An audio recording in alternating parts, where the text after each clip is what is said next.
ആസവളിയും കനവുകളിൽ. ഞങ്ങളെ അച്ഛന്മാരും വീപ്പന്മാരും chicken food ആയിട്ട് പോവാണ്. ഇന്ന് ആയ ഫാത്തിമ ബർത്ത്ഡേ. അപ്പൊ okay set. Happy birthday to you Fathima മോളു.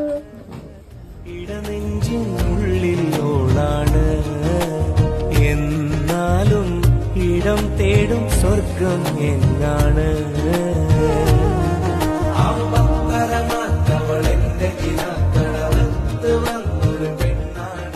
ഇവിടെ വന്നപ്പോഴാട്ടോ അറിയണേ. കഴിഞ്ഞ പ്രാവശ്യം വന്നപ്പോൾ ഉണ്ടായിരുന്ന 2 അച്ഛന്മാര് മരണപ്പെട്ടു. ഒരാഴ്ചന്റെ ഇടയിലാണ് രണ്ടാളും മരണപ്പെട്ടത്.